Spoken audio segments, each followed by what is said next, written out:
right, everybody. Welcome into KBO Chats Live. I'm Sam Pascal alongside Eric Halterman, and this is a brand new time, brand new day. Just a little adjustment right now, but hey, we got some great KBO action. Little unusual now with the schedule, the two series, playing three different opponents instead of just two. How have you been adjusting to that, Eric? What have you thought of these teams' performances with this adjusted schedule?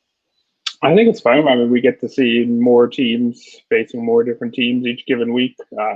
Hard to conclude a ton about any specific series when they're split 1-1 between two pretty even teams, but it's generally wrong to conclude too much about two games in any part of the season. So, not a big deal there. I think it's mostly fun.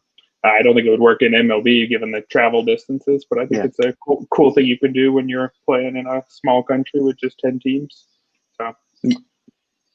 Yeah, it's a very cool little aspect that the KBO can bring and something that they can do.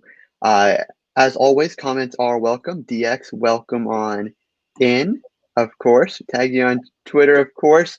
As always, you see our Twitter handles here. That's where we're at. We got to enjoy the KBO while we got it. We don't know what's going on with the circumstances, but as of right now, the games are on. I don't know if you've heard anything else, Eric, but I'm just trying to enjoy the KBO while I can.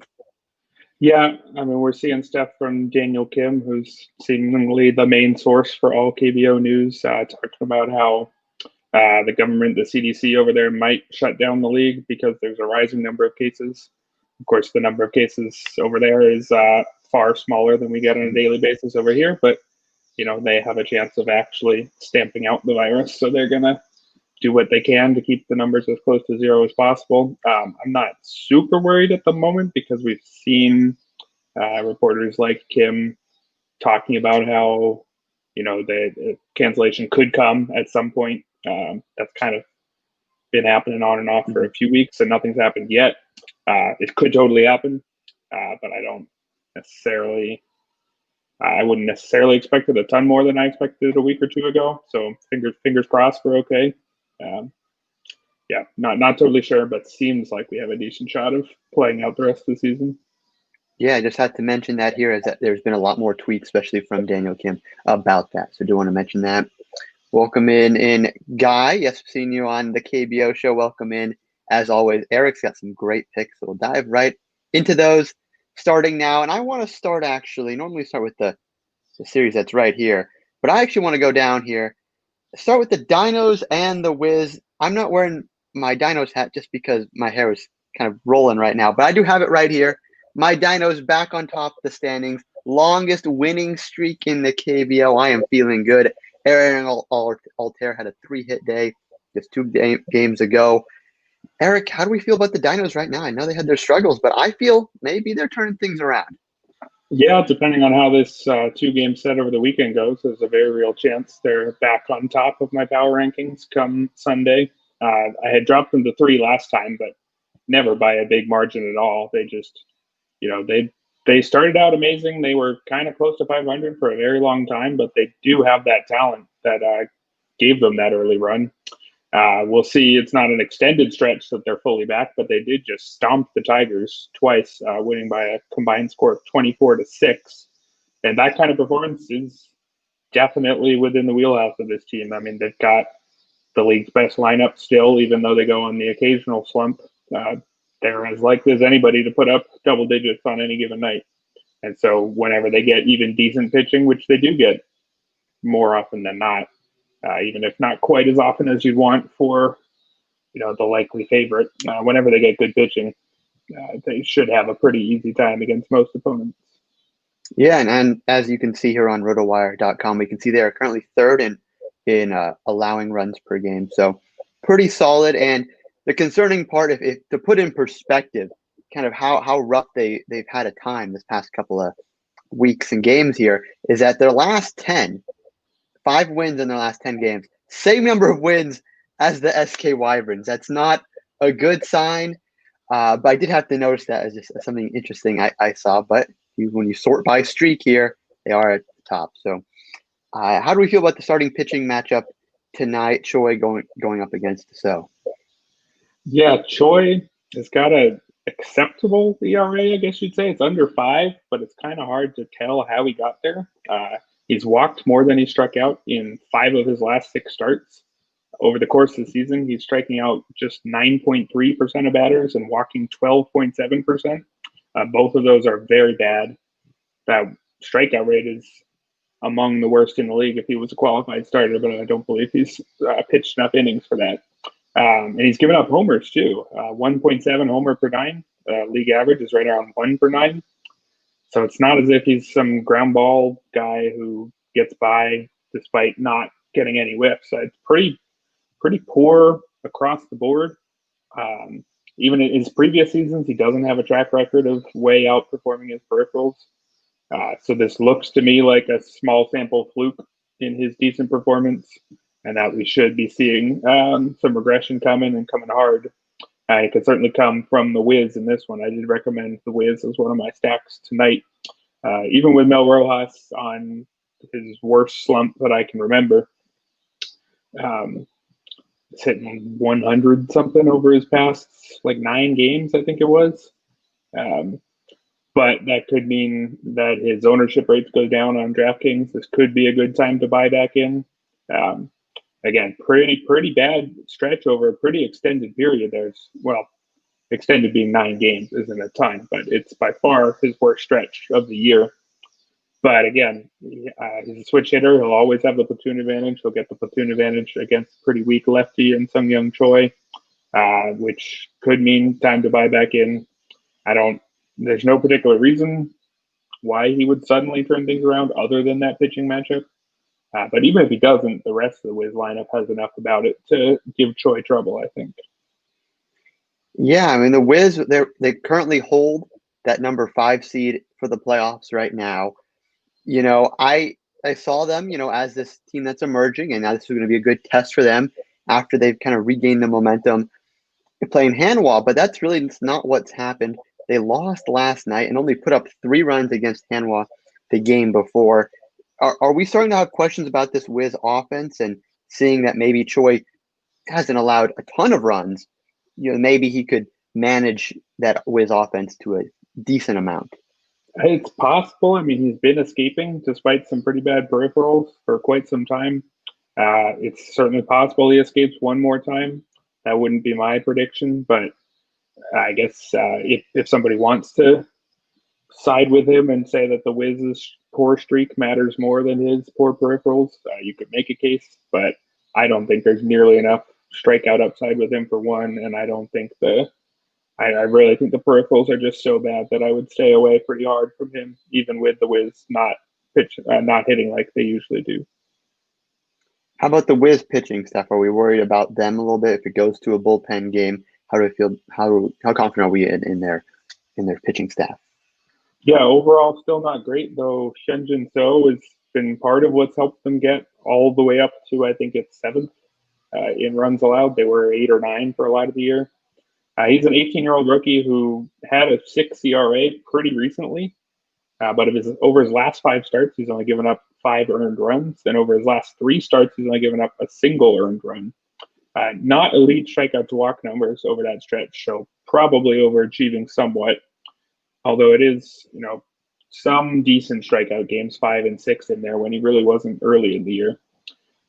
So this does somewhat look like an 18-year-old rookie who's figuring things out on the fly in his first career season. I don't think he's as good as that 1.52 ERA over his last 5 starts suggests, but there might be something there. It's generally low strikeout, slightly low walk guy, not anything too exciting, and he's facing the Dinos, which is pretty major risk.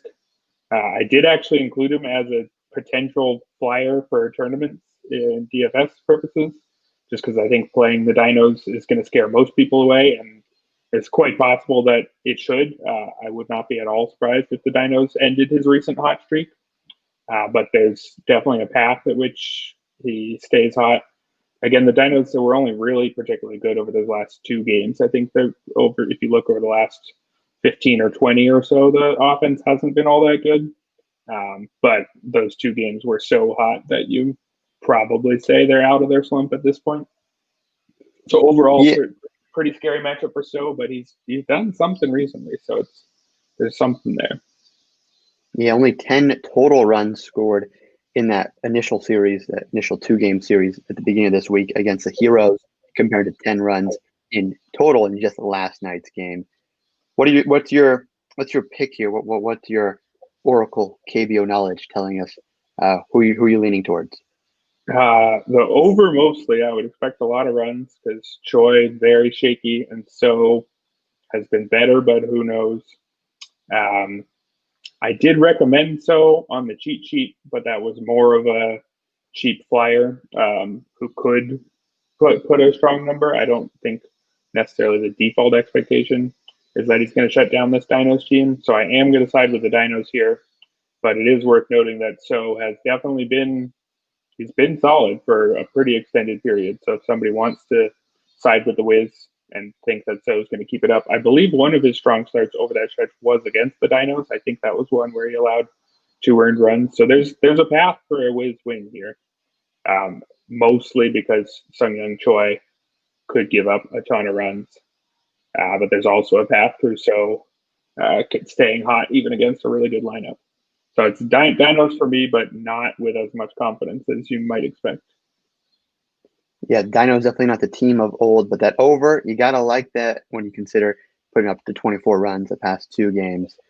So moving on, we talked about Mel Rojas Jr. being a little cold now. Moving over to this Deuce and Bears SK Wyverns matchup, a guy I talked about in the KBO show today, Jamie Romack. I think, is he the new Mel Rojas Jr.? When we go back and look at the numbers since August 13th, he's got a 407 batting average. I mean, I think that Wyverns team, they put up the 26 runs a little while ago, and they're facing a horrible Bears pitching staff that just already used Alcantara last night. I mean, I don't know if I should say this, but I kind of like the Wyverns tonight. Yeah, there's the Ricardo Pinto problem, but I definitely like the Wyverns offense. I didn't put them as one of my 2 stacks, but I'm somewhat regretting it. I think there's a pretty safe stack there. Mingyu Kim for the Bears looks like just an opener. He hasn't had any extended outings at the KBO level this year. And I don't think getting into the Bears bullpen in the 3rd inning is going to do good things for the Bears. Kim's ERA is over 9, but it's a tiny sample, so I wouldn't read a ton into it. The main thing I would read into that is he's probably only going to pitch a couple innings.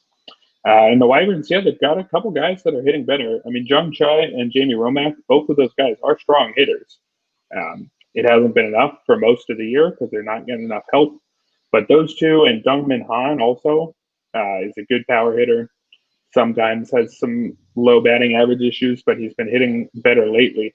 I think that trio in the middle of that order is very much worth looking into as a stack, and I think they could put up plenty of runs against Kim and then whoever else, whatever long relievers come in as early as, say, the 2nd or 3rd. So I'd expect a lot of runs on that side. Yeah, I mean, for the Bears being, such a good team, especially earlier this year, their pitching staff is nowhere near that. And when you look at their rankings now into August, I mean, that is not what a playoff team, a playoff caliber team should be having. 8th, 9th, 2nd worst in opponent's batting average. So I do have confidence in that Wyverns offense to produce tonight, especially when you're going to all those relievers and you don't know who's going to be coming out when. So I like the total here, but what concerns me then for the actual Wyverns victory is what you said, Ricardo Pinto. Can you explain a little bit for Pinto fans out there that aren't familiar with his current work? How bad has Pinto been recently? Considerably worse than that 6.21 ERA over the course of the season, which that's not good. Over his last 10 starts, it's an 8.63 ERA and a 2.25 WHIP. That's pretty horrible. As many strikeouts and walks over that stretch, 30 of each. Over his last 4 starts, it jumps all the way up to a 13.78 ERA and a WHIP of 3.12. That's more than 3 batters per inning, which means on the average inning, well, you could tell by the ERA being 13.7. On the average inning, he's allowing a run and a half over a 4-start stretch. It doesn't get much worse than that. I'm somewhat surprised to see him still on the roster. But I guess at this point, if they were to bring someone else in, they wouldn't get him for a meaningful amount of time. But man, he's been nowhere close to what you want for quite a long time. I don't think there's any chance they'd want to bring him back next year. Even if he wasn't taking up one of the 2 foreign player spots, if he was granted citizenship for some reason, I still don't think they'd want to keep him around. So I'm kind of surprised he's still there. He had a decent ERA early, but this was always coming. I mean, he always was walking as many guys as he was striking out. He was just escaping by not really allowing any homers, but those are coming now too. It's just very bad across the board, and now he's going against one of the best lineups in the league, and in particular a lefty-heavy lineup. Although Jael O, I believe, is out for a bit, or at least was day-to-day. So that does take one strong hitter away from the Bears, but there's way more than enough strong hitters on the Bears. I recommended them as a stack very easily because, Pinto is quite possibly the worst regular starter. I would definitely think among the starters who have held their positions all year. I don't think there's anybody who can compete with him. I mean, I would say Chad Bell maybe, but he's looked pretty solid recently. I mean, we were talking about some, I don't remember who, but giving up 17 hits in one game. Pinto's given up double digits in 2 of his last 3 starts. This guy, I mean, earlier this year, okay, maybe when he wasn't giving up all those runs, but now it's just they're coming in bunches. I got to think, it's going to be maybe 25 runs just with one of these teams tonight. Because that both these teams are capable of that. What are you going to go with then? If this is a slugfest, who are you leaning towards? Do the Hot Wyverns lineup have enough to keep pace with Jose Miguel Fernandez and the Bears? I'm going to lean Bears because the lineup has been much better over the course of the season. It is definitely worth noting that the Wyverns are playing better, and a bullpen game from one of the worst pitching staffs might actually even be worse than the Ricardo Pinto game, but not by a ton. So I'm going to lean Bears based on the longer track record, but I would go double the over. I don't know if anyone offers that, but it's going to be close to double the over. I think I wouldn't be surprised if this is a 12-10 kind of game. I guess that would be just under double the over, but double digits from either team would be not remotely surprising here. Yeah, normally when you see 11.5 runs for a baseball game, you say, okay, that's a little high, a little comical. Now I'm saying that's going to be low when you consider when all things considered with the offenses and the pitching. So we like the over. It's 11.5 right there, and the Bears. So moving back up to. We'll actually go back to where we were supposed to start with the Eagles and Twins. So Tyler Wilson already pitched earlier this week for this Twins team. That is looking maybe like the new Kiwoom Heroes. Are they someone that should, manhandle this Eagles team that actually snuck away with a victory last night? They definitely should. They're 12-5 in the month of August, and all but one of those games has come against the Tigers, Heroes, and Dinos. It's a weird stretch of the schedule where they keep running into the same teams over and over, and they've handled them all. That one other game came against the Eagles, which they also won. There was an extended stretch where I was down on them despite their decent performance because they were only beating up on bad teams, but they're beating up on everybody these days. Seemingly all their hitters are getting hot at once. Roberto Ramos is back. He's got, 6 homers in his last 9, something like that. Almost as good OPS as he had over his first stretch. Jiansu Kim is still excellent. Yun-Sung Che and Hyung-Jung Lee are also quite good. They've all been very hot recently. And I think that's going to be more than enough against Warwick Soppold, who has an ERA of 5. And that seems to be pretty close to what he deserves. He's been worse than that lately, a 7.88 ERA over his last 7 starts. Early in the year, he was a pitch-to-contact guy whose contact kept finding fielders' gloves. And now it seems like that's not the case anymore. He doesn't walk anybody less than 4%, but he's only striking out 13.4%, which is well below league average. And I think if you allow a lot of contact to a team with guys like Roberto Ramos on it, you're not going to have a whole lot of luck. Yeah, it seems like every day when I check the Twitter feed, someone's tweeting about Roberto Ramos hit another home run, 26-27. Cespedes, BBQ, Dan Kurtz, everyone's on this Twins team right now, and it's good reason when you look at that schedule, easily climbing up to 50 plus wins already. Even in that Heroes loss during this stretch right now, they were in it very late, almost came back in that one. I think this Twins team, can compete. I do worry though that the Eagles are just due for a little positive regression that, if they're going to win, it's probably going to be with Sappold on the mound. Do you think he can have that same type of bounce back start that we saw from Chad Bell yesterday? Because that start kind of surprised me that he had a good start and then another good start. Yeah, Bell seems like he might be past that injury finally. I know it took us a bit to believe that. They did hold up well against the Wiz, but the way the Twins have been playing, I think I'd be pretty surprised. But with also the way Sappold's been playing, if the Eagles do have a path to a win, it might be because Shan-Hyun Jung struggles.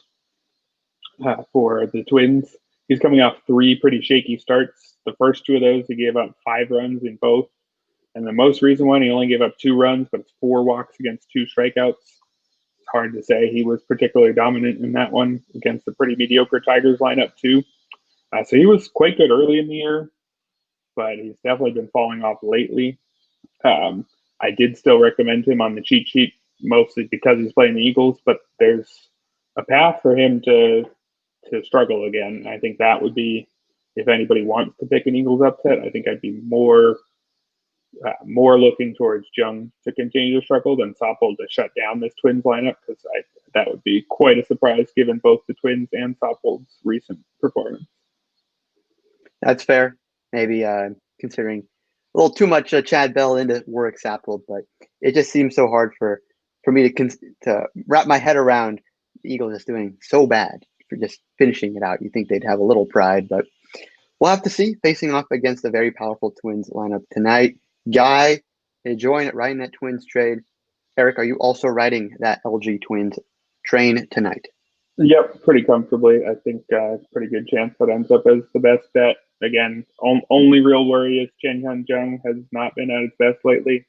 But if you want to make a bounce back start, facing the Eagles is a good way to do that.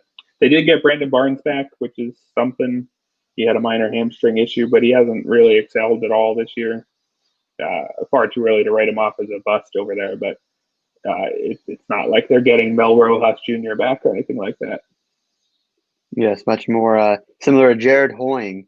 Remember that name from earlier this season. So not much there. Moving on now, we got the Tigers and the Heroes facing off. I see this almost as a must-win series for both these teams. Heroes looking like they're going to be that team right there with the Dinos. They haven't quite shown that to me this week. And the Tigers, they've fallen out of that 5th spot right now.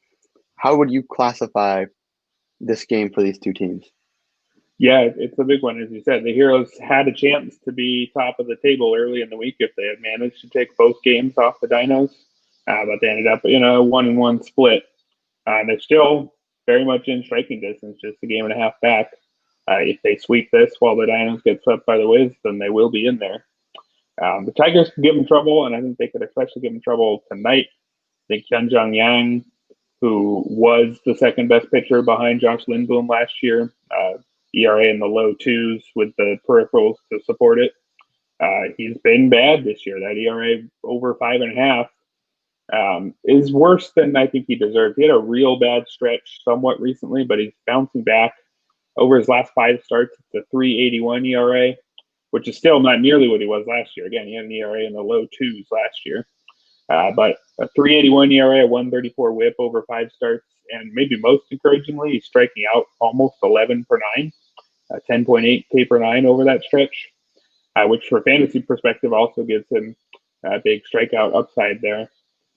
So definitely encouraging to see him maybe working through a pretty extended slump.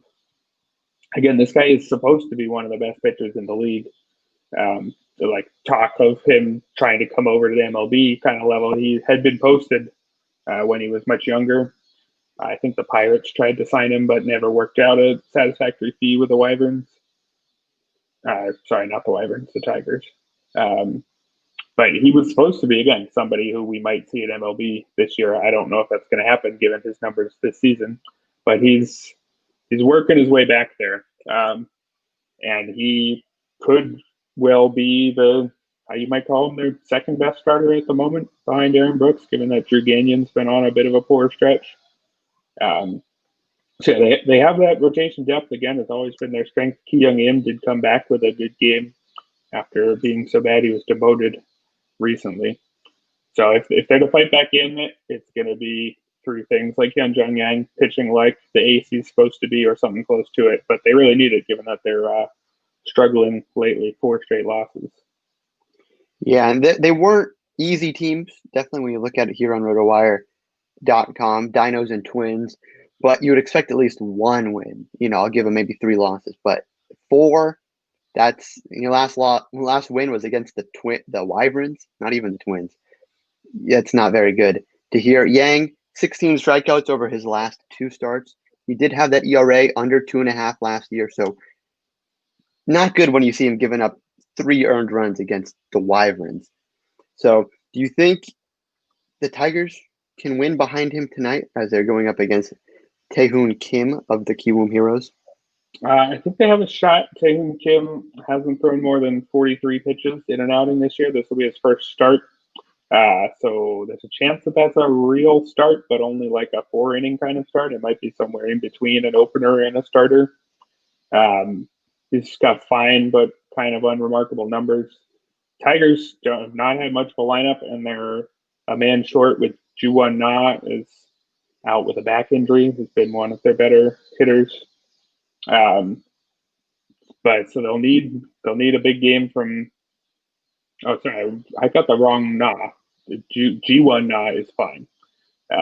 So that is helpful. Preston Tucker though and Youngwoo Choi will need to have some big games.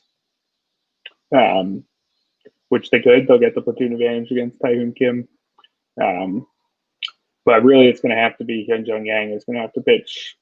He's going to have to stay hot and maybe even be hotter than he's been lately because it's a strong Heroes lineup. Even though they haven't really been on fire lately, I think they might be down to 5th in runs per game, which is a surprise because when Addison Russell initially showed up, it looked like they were going to be charging towards that top spot, and that hasn't exactly happened. So I think there's definitely a path for Yang to win this one for the Tigers. Yeah, just one last note on that offense. Addison Russell hitting right there in the heart of the lineup. He doesn't scare you at all, for backing Yang this year and in this game. Russell a little cold now, hitless in his last game, but still he was on a pretty impressive hit streak before that. Is he someone that you would build your lineup around, or you'd maybe question it because it is Yang?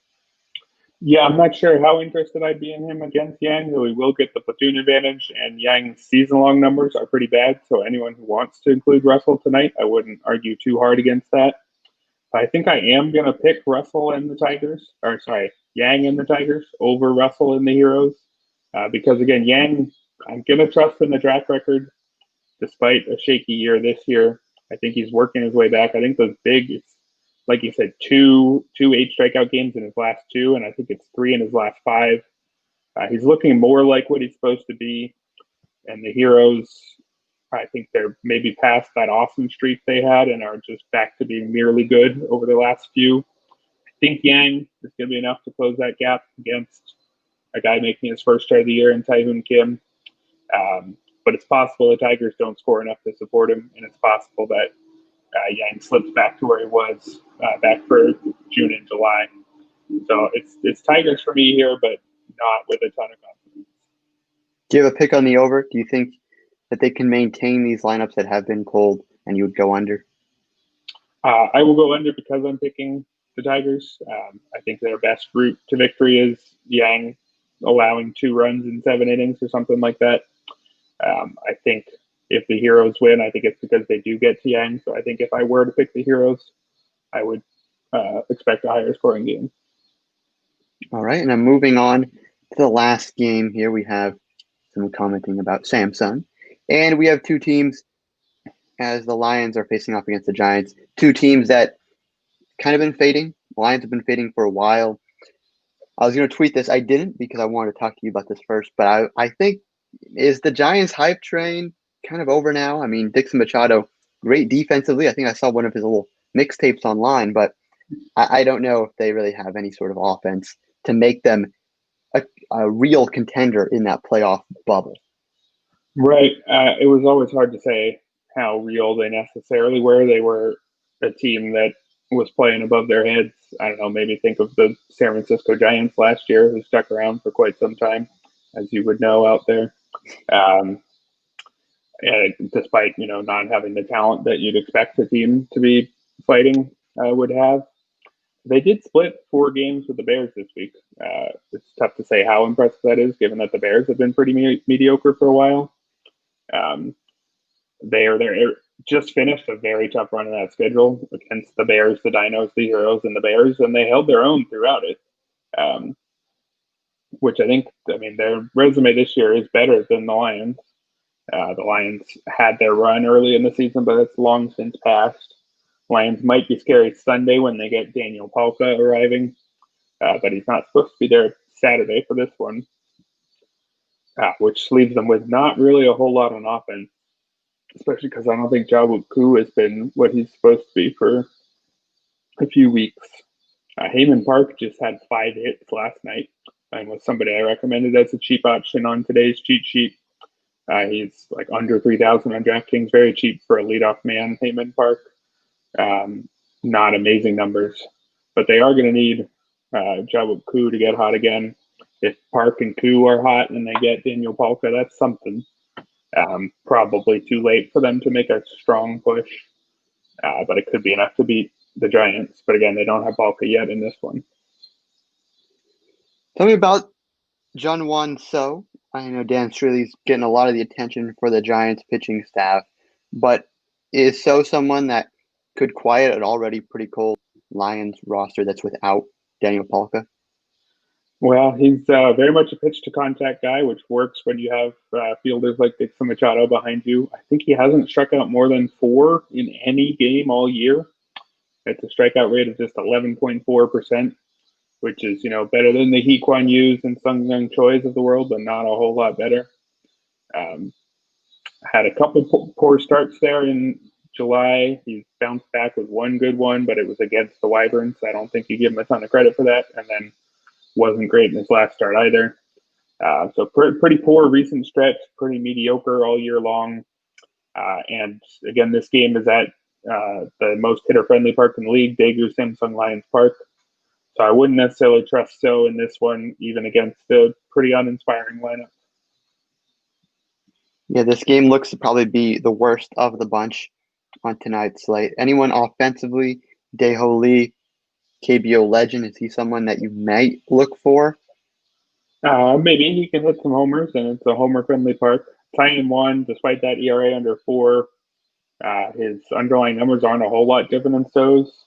Strikeout rate of just 12.9%. That's a percent and a half better than Gen 1 So, but not a whole lot better. His walk rate's basically average 2.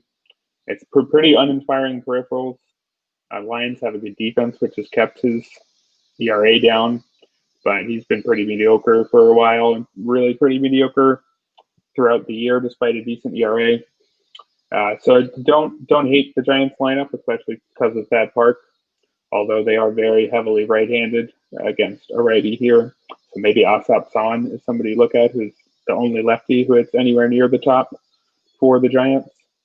He's more of a batting average on base guy without a ton of power, although he also might not play, as we're seeing there. He had a day-to-day injury. So without him, that's even one fewer guy for the Giants. But they have had a better lineup at times recently. So it should be pretty close. You got 2 pretty mediocre pitchers against 2 pretty mediocre lineups. So, as you said, not the most exciting baseball over in this corner. Yeah, Giants, though, they were able to limit the Bears to just 1 run in last night's game. Are you going to go with the under because of that, thinking maybe these lineups don't have enough and it's going to hit that under 10.5? Yeah, the lineups don't have a ton, but the pitchers don't have a ton, and the park is hitter-friendly. So I think I'll go over, but I don't expect a big explosion here. But you really only need one of the two pitchers to have a bad night in that hitter-friendly park to hit the over. I think that's quite possible that one of them has a poor start. Although I guess their general MO is to give up like 3 and 6 innings every start while striking out like 3 guys. So I'll go over, but not less confident in that one than some of the other big totals that I would be expecting in other games. And who are you going to lean towards on the money line? I'll lean towards, I think the Lions. I think Taiwan 1 is a little bit better than Gen 1, so the Giants have been better than the Lions lately. But I'll stick with a home team and the slightly better pitcher in a game that really is 2 pretty equal pitchers against 2 pretty equal lineups. All right, looking at the Lions and the over in this one, and that's all the games we got for tonight's beginning of a brand new mini series here. What's your number 1 pick? I just want to ask for one pick. What's your top pick? You really like that Bears Wyverns over, or is there maybe a sleeper one with taking that Twins over the Eagles? Yeah, I think team against the Eagles is going to win number 1. And I think Bears Wyverns over with, a bullpen day versus maybe the worst starter in the league, or at least among the starters who have started the whole time. I think that's a close second. All right, LG Twins going up against Warwick Saffold and the Hanwha Eagles, who did win last night. Got to give them a little credit there. They did win. So I think you might have called out every single one of their wins this year. Not hard to do. Yes, very, very, very much so. We also got the Dinos, Tigers, Dinos hat. Hopefully they're turning things around. Have to see. As always, follow us on Twitter at RotoWire KBO. Eric, any other final notes for the fine folks at home? For those playing daily fantasy contests, unfortunately the rain might be coming back, but it's kind of one of those tricky ones where we've got a few games with that, like, it probably won't rain, but it might. I think it's like right on that borderline. I think when I started writing today's cheat sheet, I said only one game as of writing is threatened by rain, and by the time I finished it, it was up to 3. But again, they might all go forward, so it's going to be a tricky one. Definitely gives an advantage to whoever is up at 3 a.m. and able to figure out which game is actually threatened. So keep an eye on that. We might be back to a run of less than full slates, but we'll see there.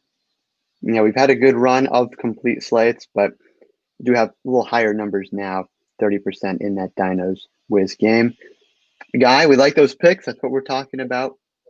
Thanks for hopping on. We'll see you again Monday. Yeah, thanks for coming, everybody. Thanks for finding our one-off weird time here. We'll be back to normal schedule next week. So see you guys.